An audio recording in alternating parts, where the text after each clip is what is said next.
Hello once again, geometry friends.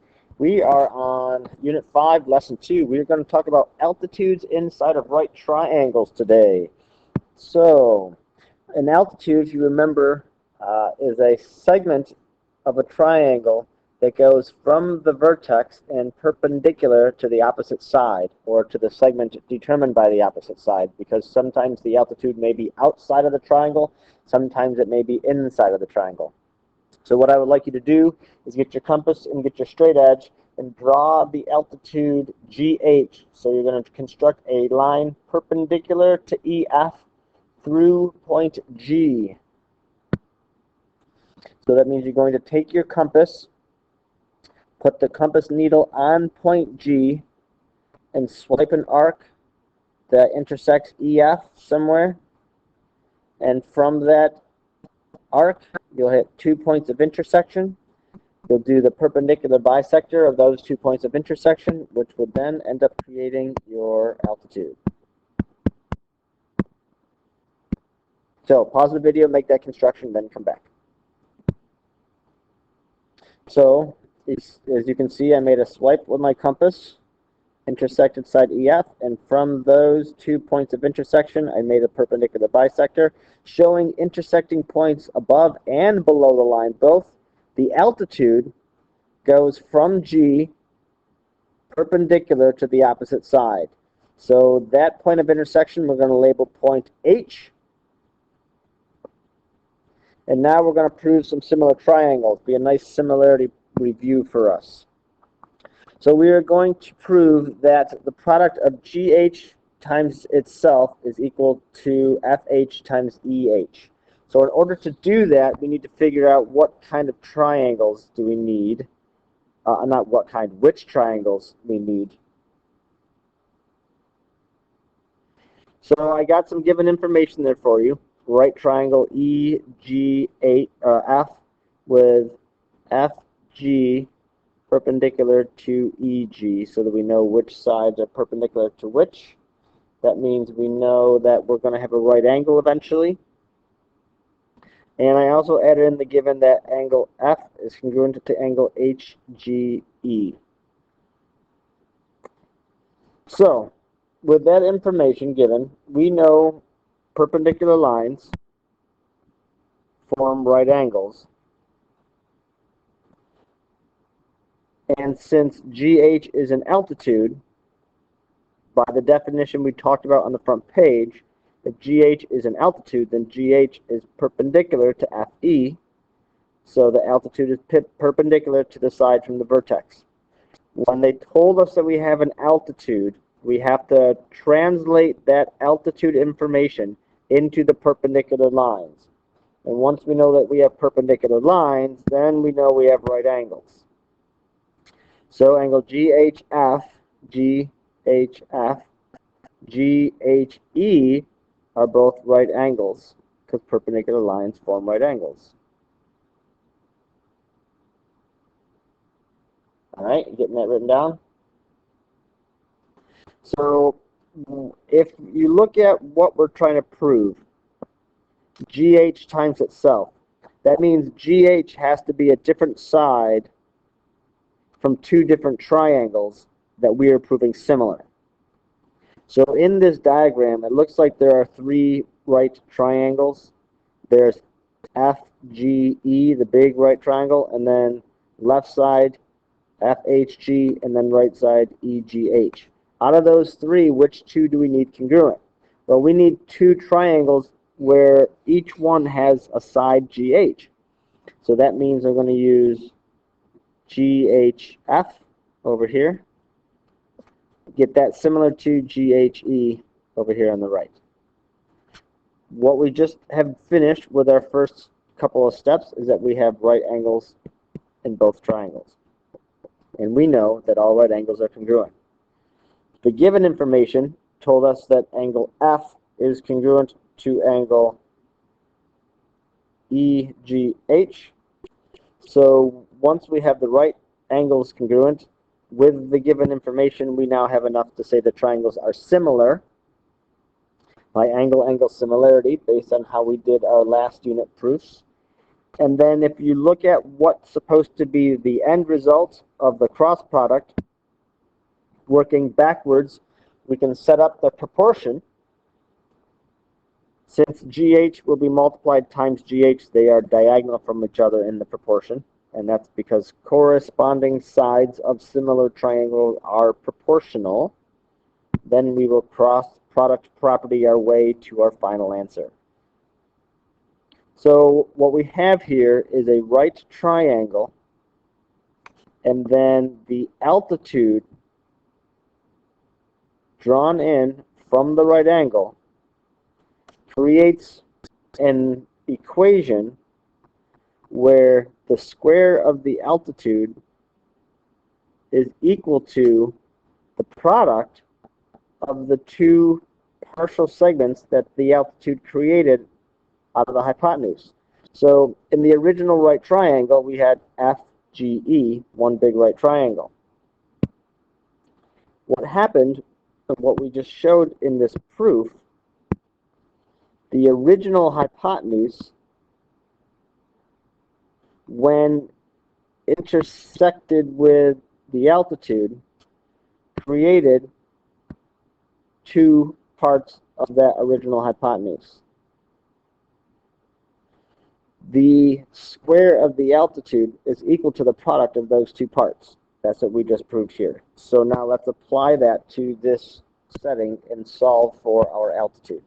So based on what we just proved, this altitude times itself is equal to this part of 6 times the other part of 8.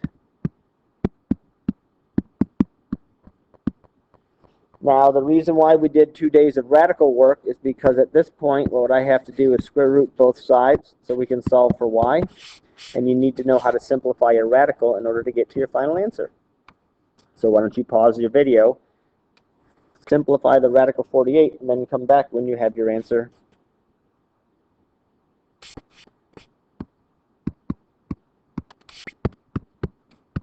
For radical 3.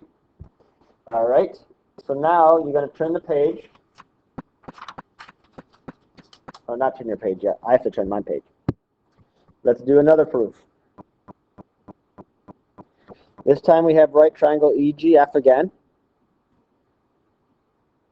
FG perpendicular to GE. And we have altitude GH. When we are given an altitude, just like we did in the first proof, because it's an altitude, we know that it makes perpendicular lines, because the definition is it goes from a vertex perpendicular to the opposite side. So that means GH is perpendicular to FE. Since we have perpendicular segments, that means we have right angles, and we know that all right angles are congruent to each other. So that finally, after a couple steps, leads us to some congruent angles. Angle GHF and FGE. Those are both right angles, so they are congruent to each other.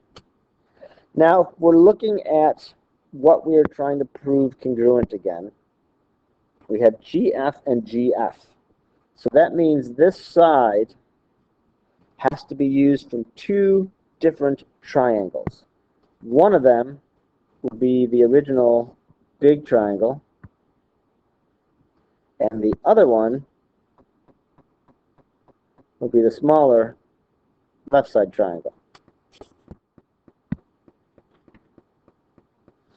So the two triangles that we are trying to prove congruent here through all this wonderful similarity work, I think I said congruent, I meant similar, would be that small blue one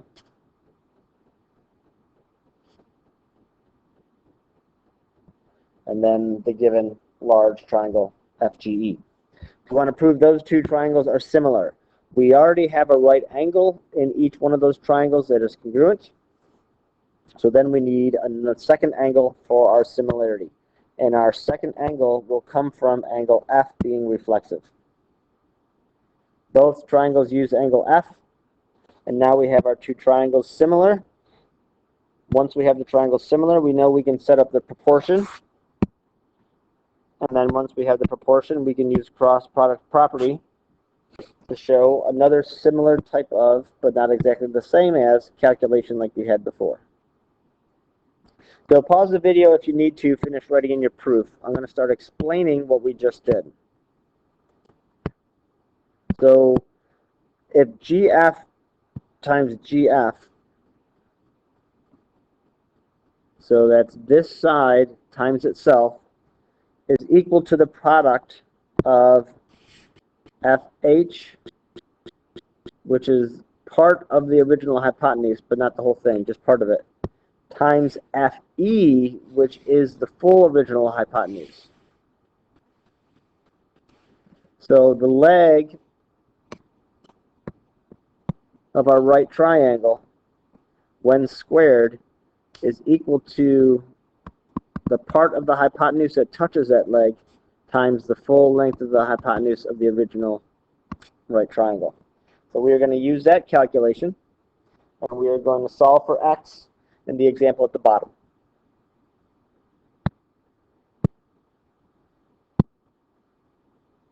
So according to the work that we just did and the proof that we just finished, the leg times itself is equal to the part of the hypotenuse times the whole hypotenuse.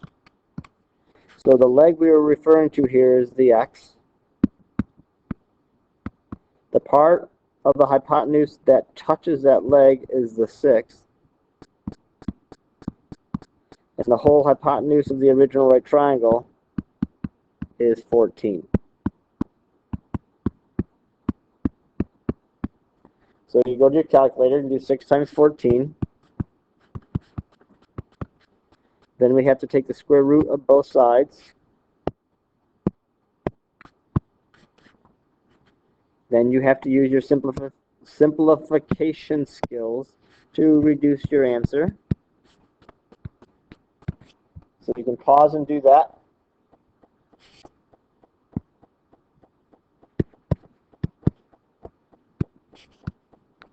So we get 2 radical 21 because 4 times 21 is radical 84. So it's 2 radical 21. So that's 2 different formulas that we've gotten from our altitude of our right triangle. We're going to do one more. Now, based on the 2 proofs we've already done, I'm going to give you similar information, only this time if you look at what we're trying to prove, it's GE times GE. So that's the other leg. It's going to be the same proof as what we just finished, only on the other side of our triangle. The altitude turns into perpendicular lines. Perpendicular lines form right angles. All right angles are congruent. Reflexive property with angle E. C as STP after the angle-angle similarity, and we get all similar kinds of calculations. So now, if we go down and actually do our calculation in the middle of your page, what we're dealing with this time is the letter Z, which is still a leg. It just happens to be the leg on the other side of the triangle. It is equal to the part of the hypotenuse that it's touching times the length of the whole hypotenuse that we already knew was 14 because we added 6 plus 8 to be 14. So this time we have Z squared, and instead of 6 times 14, we're doing 8 times 14. Using our simplification skills, 112 was actually one of the values we did in our lesson 1 unit, which was 16 times 7. So it's 4 radical 7. So there's 3 formulas all coming from the altitude of our right triangle.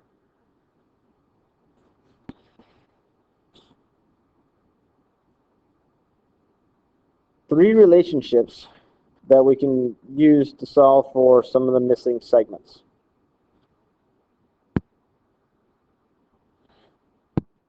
So in the rectangle we have, you got on your paper some ratios written and a table of values written. Because in this diagram, all of the triangles were similar to each other, there are three triangles in this diagram. They're all right triangles, and they are all similar to each other. There's that one, triangle DBA. There's BDC.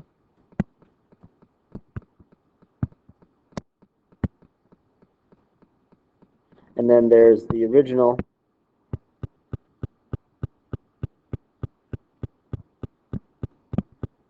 ABC.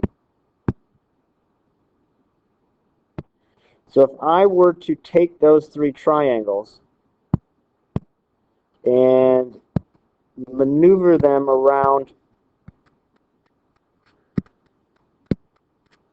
what I could do is take these three triangles, and if I turn them so they're all in the same orientation,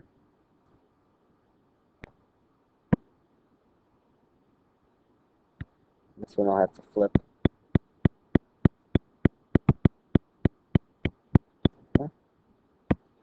These are three similar triangles. We proved that each one is similar to one of the others, and that means that they all have equal angles.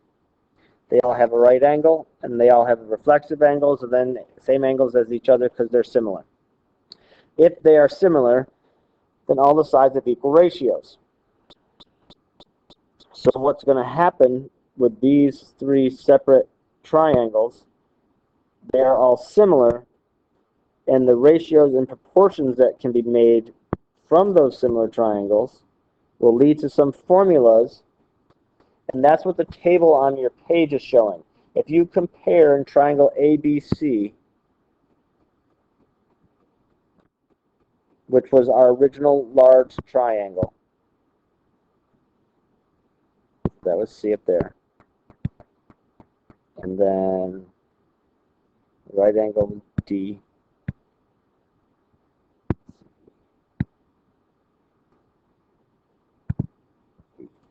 there are some common sides. There are some overlaps with which sides are used.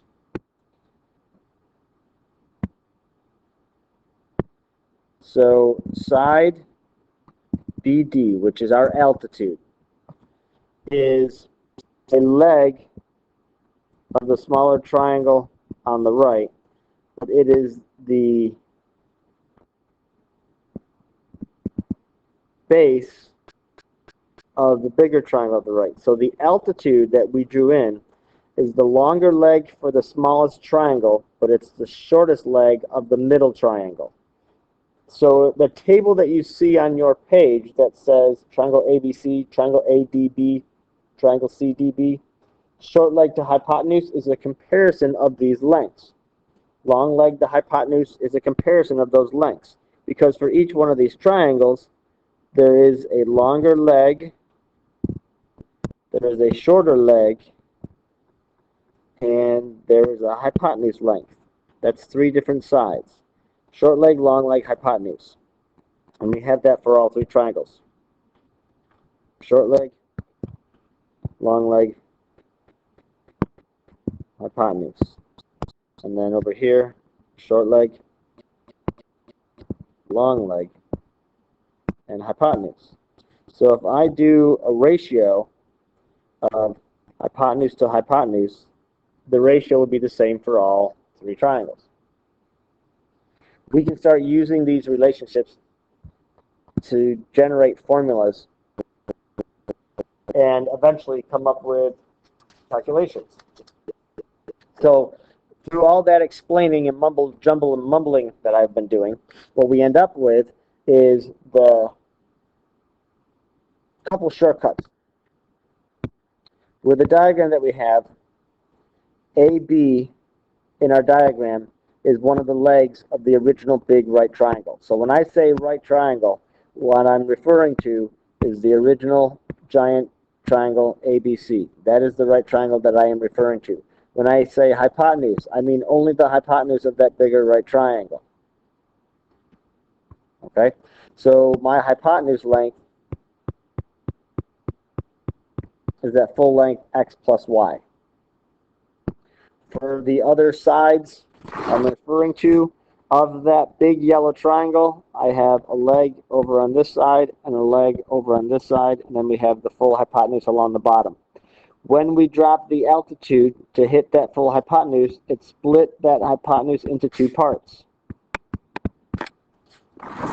So through the proofs that we just did and the calculations that we just found from those proofs, AB squared equals x times x plus y. That means this leg squared equals the part that it touches times the whole hypotenuse length.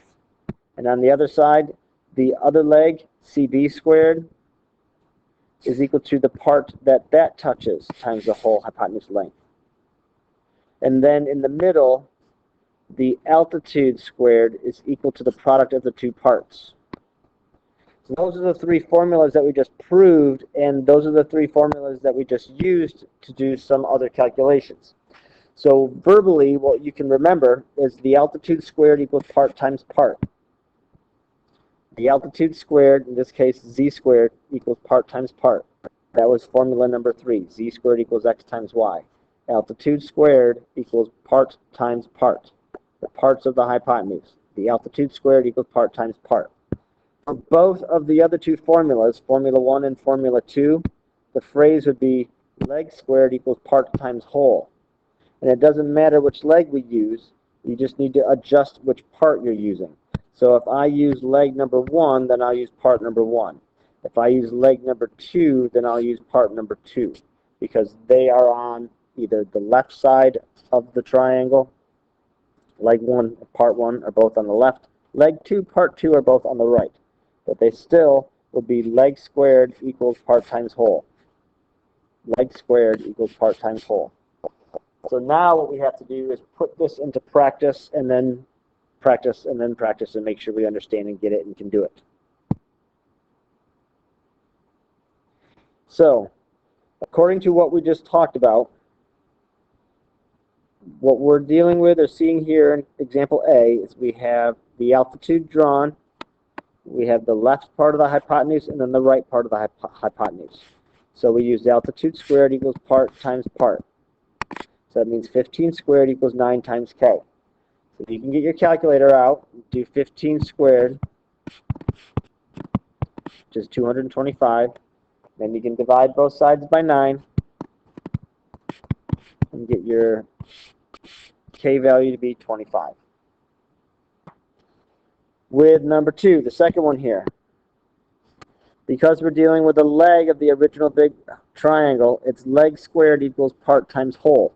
The part that we use is the part that touches that leg. So the part is 9 and the whole hypotenuse is 20. 9 plus 11 is a full length of 20. So leg squared, that's m squared, equals part times whole.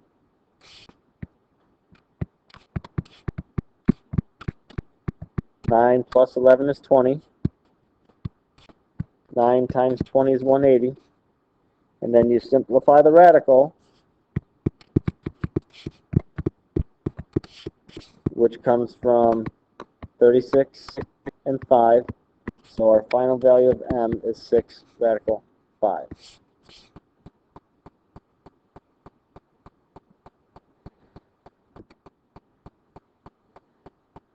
This mathematical relationship, where back in our proofs, where you have the same value in the diagonal location of your proportion, when you have the value squared equal the product of two other numbers, that's called the geometric mean. So the geometric mean is a number that comes from the product of two other numbers. So the geometric mean of A and B is the number that comes, it's the square root of their product. Okay, the geometric mean is the square root of their product. which is what's happening when we're trying to solve some of these values.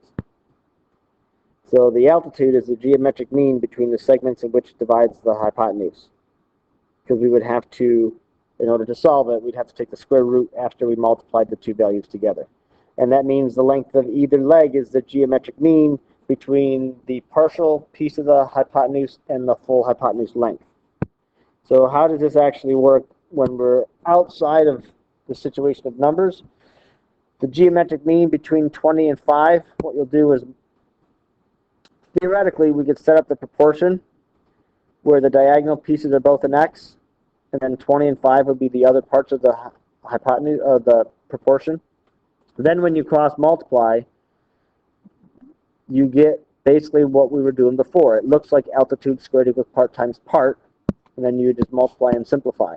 You do not have to set up the proportion. You can go right to the cross product and set it up. So when they ask you what is the geometric mean between 7 and 12, you can just say x squared equals 7 times 12. Multiply them and then square root. And then what's the geometric mean between a and d? It's the square root of AD. It's the square root of the product of the two numbers. So when you're doing the radicals, you need to make sure you multiply the radicals first, because it is the square root of their product. So technically what we have to do for this one, what is the geometric mean between 2 radical 5 and 10 radical 5? What we're going to do is multiply these two together first. So when you multiply radicals, if you remember from lesson 1, part 2, we multiply the numbers outside times outside, inside times inside.